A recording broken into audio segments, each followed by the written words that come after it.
So in the scenes where we left off, it was clear that Caden was starting to have some regrets about Hazel. We had just seen him attempt to call her after his father's funeral, and now we see him waiting outside her house. At the very beginning of the shot, we can hear that death is still the topic of conversation on the radio. Sorry. Caden? Hi, Derek. All right.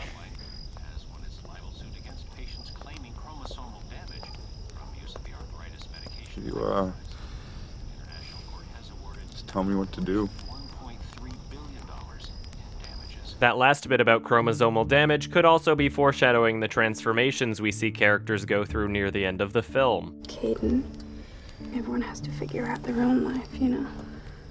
I just want you to look at me the way you used to. Oh, honey, I can't anymore. What this scene represents is a sad reality that applies to relationships everywhere. Once someone alleviates the symptoms of their own loneliness, they are no longer available to help alleviate the symptoms of someone else's. I mean, we could always have a discussion about adultery, but that's a little beside the point. Do you ever feel so incredibly lonely and unable to make any real intimate connections with people? And then finally you meet the 1 out of a million person who seems to be exactly what you're looking for. But of course they're already taken and you're completely fucked. It doesn't matter if you feel as though they would be happier with you, it doesn't even matter that you have no other options. They're comfortable, so you can just watch them as your life continues to be perpetually uncomfortable. Just a friendly reminder that you don't serve a purpose to anybody else unless they're in the same position as you. And that kind of fucking hurts. I'm okay.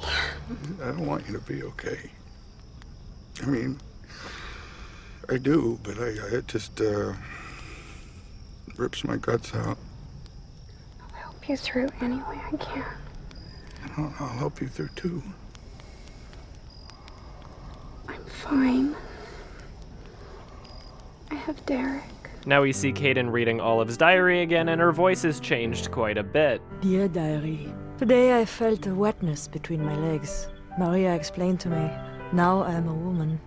And being a woman is wonderful with Maria to guide me. On the left side of the page, you can see some indentations from the other side of it, so I flipped the image in my editing software to see what it says. And oddly enough, it seems to be saying the exact same thing. It's definitely not a tracing of the other page, and there is an exclamation mark instead of a period, but it's saying the exact same thing. So either this is supposed to signify a sense of repetition in her life, or maybe it's showing that Caden's only able to see what's currently happening to her no matter which page she turns to. Or maybe the book's just a prop and they wrote the line on a few different pages before deciding which one looks best for the film. If you have a better interpretation, just let me know. I'm just letting you know what it says. Anyway, this diary passage prompts him to take another visit to Berlin. He sees her name behind some posters and it would appear as though it's actually her. He uses the poster to track her down to where she's giving private shows, and sure enough, she has the same full body tattoo as before. Now, why exactly does Olive have this full body flower tattoo? It seems to me as though the tattoo being a flower fits in with a theme that the film has been presenting since the beginning. Throughout the film, we can see many associations between Olive and plants, and because of that, I feel as though Olive is supposed to represent life in a way, or at least what she means to Caden and how he's affected by her disappearance. So not only does she have a flower tattoo, but I think it's no coincidence that she shares her name with a type of plant. The first time we see Olive is in a greenish bathroom with plants painted on the walls. Both articles of clothing that we see her wearing have flower patterns on them, and let's not forget that her poop is green. That's weird. Mommy, is something wrong with my poop? No, honey, it's just green. I'll try it yourself. You probably ate something green. I did. What's wrong with me? It's fine, Olive. Just flush. What if it's alive? What if I kill it? It's green. It's not alive, honey. God, remember the production of The Dumbwaiter? Not only that, but when Caden first opens her diary, we can see that her lamp has a flower pattern on it. The green jacket she wears also has flowers on it. Near the end of the film, we hear her voice through a diary entry where she remembers a game she used to play as a child. A green jacket. I walk with my father. A game we once played. Pretend we're fairies. I'm a girl fairy and my name is Laura-Lee. Laura-Lee is the longer form of Laurel, which is also a tree. The only other character in the film that shares a name with a tree is Hazel, and as many of you already know, she turns out to be the best possible choice for Caden to make. The connection with Hazel is fairly probable, but the connection with Olive is undeniable, and that brings new context to Caden's struggle. Olive means his whole life to him. She was the very person that figuratively gave him life. It's also possible that Olive's association with plant life is supposed to represent a sort of innocent naivety about death, and that when you're young, death isn't really something that you have a concept for. Just remember how she reacted when she learned that everyone has blood. Now, Olive's association with plant life in general would be a little difficult to call accidental, but it's important to note that she's not the only character that wears plants and flowers. Almost every female in Caden's life wears some sort of flower or plant design at least once in the film, so either it's just a common design for women's clothing in general, or perhaps Charlie Kaufman is playing with the idea that women are givers of life, or that to Caden it's the women around him that give him life. We already know that Caden spends the entire film ultimately fearing death, but Caden also spends the entire film searching after women in one way or another, whether it be finding his daughter, finding true love, or finding the woman inside of him. Now, I don't really feel as though his transformation is supposed to imply that he was transgendered this whole time, but more so just additional reinforcement to the idea that each of our struggles are one and the same, and there's more reinforcements to this same concept that I'll get to later. It's also important to note that neither Adele nor Maria can ever be seen wearing flower or plant designs on their clothing. When they are wearing color in the film, it's often dark and dull and could never really be called vibrant, and out of every single important female character, these are the only two ever seen wearing gray. As we can infer from both the beginning and end of the film, the color gray is closely tied to death and decay. The outfit that Caden wears in his final scene is no coincidence. Now, there is one exception where we see Ellen wearing gray, and as you can see, there are also colorful flowers. It's during this scene that she speaks of Caden being both dead and alive at the same time. Caden Guittard is a man already dead. He lives in a half-world between stasis and anti-stasis. It would appear as though her words are being directly reflected by the outfit she's wearing. Anyway, I know that that wasn't exactly hard-hitting evidence, and a lot of that was just speculation, but regardless, I think it's pretty clear that there was some intentional connection being made between the women in Caden's life and plant life in general, and that goes especially for Olive. Anyway, back to this scene. Caden tries to get her attention, and it seems as though she can't even see or hear him. He begins banging on the glass and shouting out of desperation, and because of that, he gets kicked out. Now we're back to his production, and it seems as though he's still figuring out what he even wants to achieve with it. Each day I'll hand you a scrap of paper. It'll tell you what happened to you that day. You felt a lump in your breast. You looked at your wife and saw a stranger, etc. Caden? What? When are we gonna get an audience in here? It's been 17 years. All right. I'm not excusing myself from this either. I will have someone play me to delve into the murky, cowardly depths of my lonely, fucked up being. We then see a shot of Caden writing out each one of those notes, and none of them seem to be anything even remotely positive. Now he's on the phone with Hazel, and she's lost her job at Lens Shapers for causing an outbreak of pink eye. So now that she's in a bad spot, she's looking to him for work. And to tie in with my point from earlier, it's just another reminder that people only ever act out of self-interest. And as a nice added touch, the music we hear in Hazel's shot can be heard playing through speakers in the warehouse as well. Do you have anything for me, Caden? I mean, I already have an assistant. You know, I don't have a box office yet, but... Please, Caden, Please, Caden. Later he gives Hazel the job, and his stalker Sammy shows up for an audition. And just like that, he reveals what he's been doing this whole time. I've been following you for 20 years. So I knew about this audition because I follow you. And I've learned everything about you by following you. So hire me. And you'll see who you truly are. Notice how he didn't say he's been following him his whole life, but for 20 years. In the script for the film, there's actually information on which year each scene is taking place in. When Sammy shows up to audition, it's 2025. When the film starts, it's 2005. The moment that Sammy started watching Caden as a voyeuristic observer is the moment that we started watching Caden as a voyeuristic observer. Whether or not you want to treat Sammy as a direct representation of the audience, it's clear that the existence of Sammy's character is supposed to play with the idea of experiencing life outside of your own life. And right away, to prove to Caden that he's fit for the role, he starts speaking everything that Caden wishes he could speak. Hazel, I don't think we need to talk to anyone else. This guy has me down. I'm gonna cast him right now. And then maybe you and I can get a drink, and we can try to figure out this thing between us. Why I cried.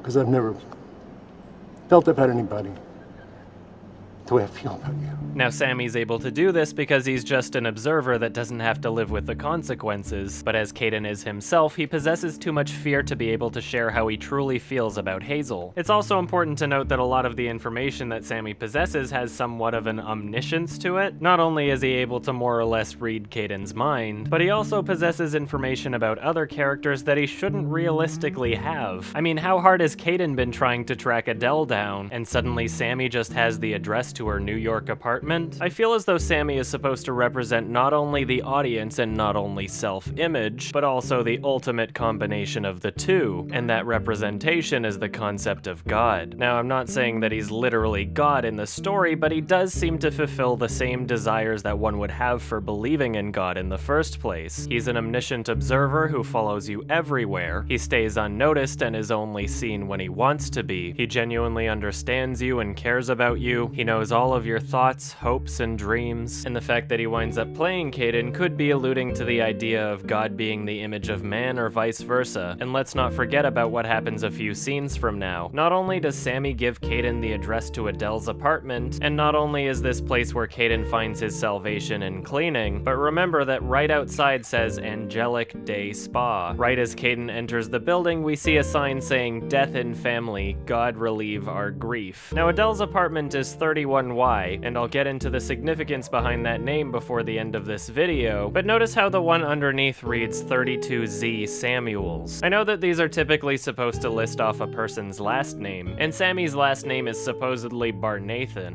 Sammy Barnathan? But it is a little odd seeing the longer version of his name there, especially when the elevator doesn't even list a 32nd floor. Where the 32nd floor should be is an alarm symbol. When Caden refuses to hold the door open for the man on the 17th floor, we can see that somebody actually swapped the number 32 for where the alarm symbol should be. So yeah, an odd amount of attention being drawn to the name Samuels. And this is where I should probably mention that the name Samuel has quite the biblical meaning. The name is Hebrew in origin and translates to name of God. An alternate meaning is God has heard or God listens. So even though I wouldn't say with certainty that Sammy is God, I think it's pretty clear that there are some intentional biblical connections to his character. Anyway, I kinda jumped ahead a bit to bring more context to my thoughts on Sammy, so let's get back to this scene where he proves just how much he understands Caden as a character. Two pairs of eyes that look only at each other.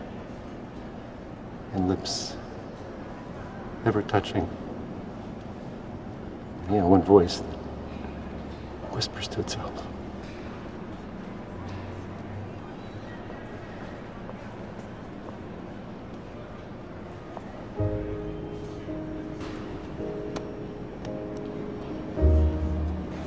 Okay.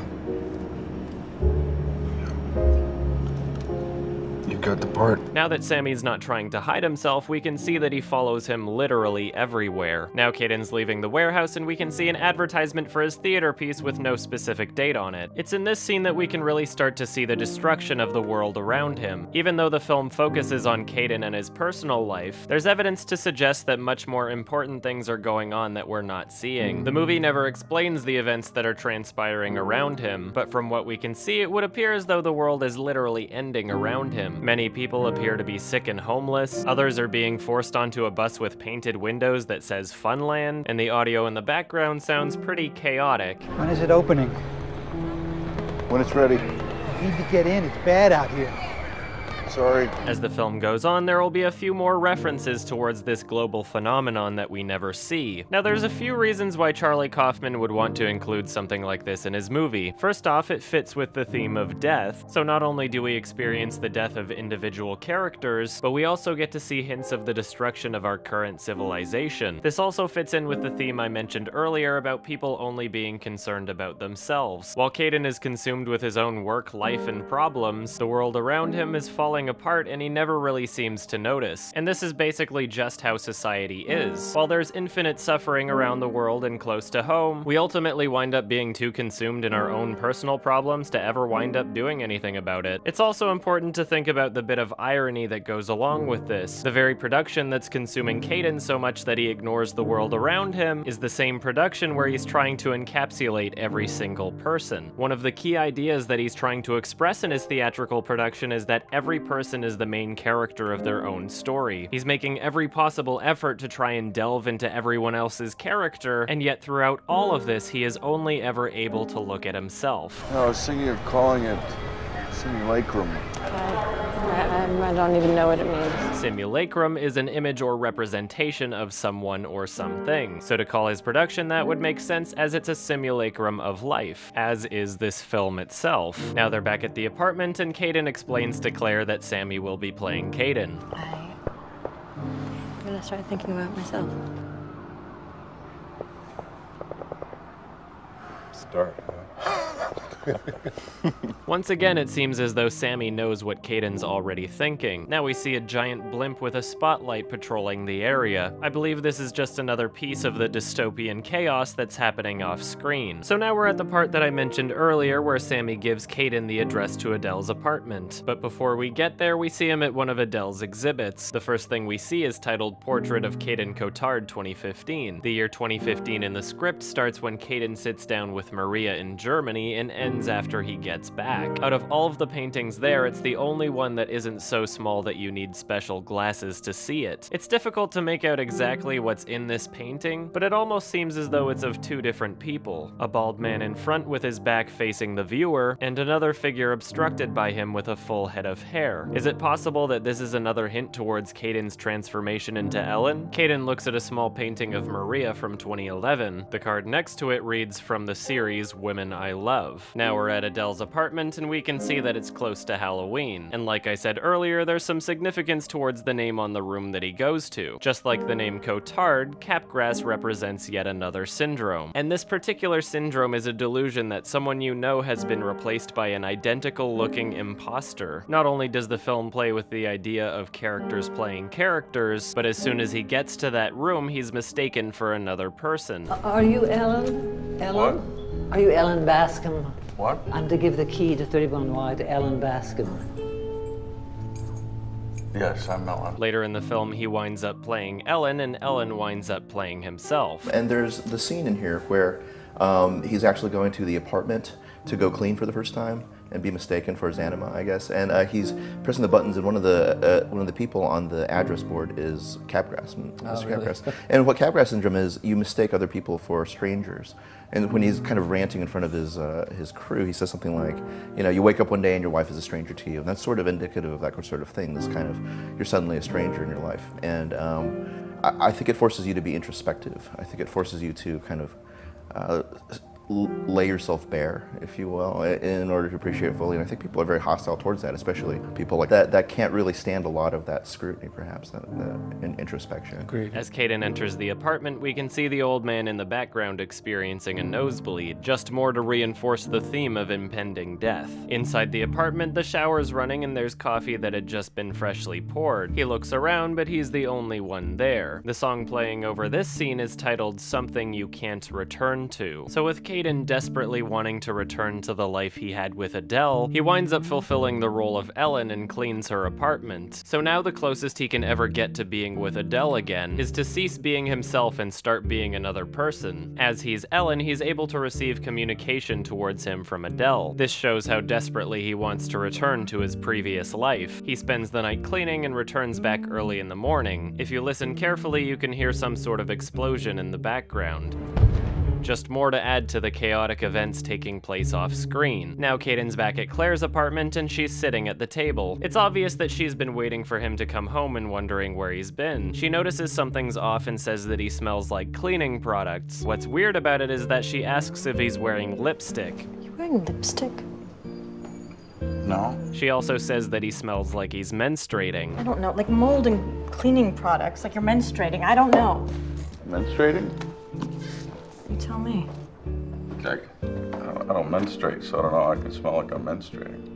I wouldn't know. It seems as though his taking on the role of Ellen was actually transforming him into Ellen in more ways than we could see. By doing so, he loses even more of himself, just like Sammy said he would. As Claire holds up her book, we can see that it's a biography of Anne Sexton, an American poet who committed suicide at the age of 45. She also won the Pulitzer Prize for her book Live or Die. Now I'm gonna end part 4 right here and continue on with some complicated shit when I come back with part 5. This entire part didn't even cover 15 minutes of screen time, so I think it's safe to say that there'll be at least 6 parts in this review. Much like Caden's project grew larger than he'd ever imagined and wound up consuming his entire life, this review is kind of taking its toll on me. Before I started with part 1, I had always thought that I'd be able to get my top 10 videos and YMS reviews out with this simultaneously, but I have now realized that it is not fucking possible with the amount of time that this review is taking up. So I'm gonna take a bit of a break between part 4 and part 5 to get my top 2013 out and also a new YMS review. Those things are long overdue, so I appreciate your patience. Oh, how true this movie is that time just slips away from you. At this point, I wouldn't even be fucking surprised if this whole review spanned out over the course of a year. We're already over halfway, so until next time, I guess.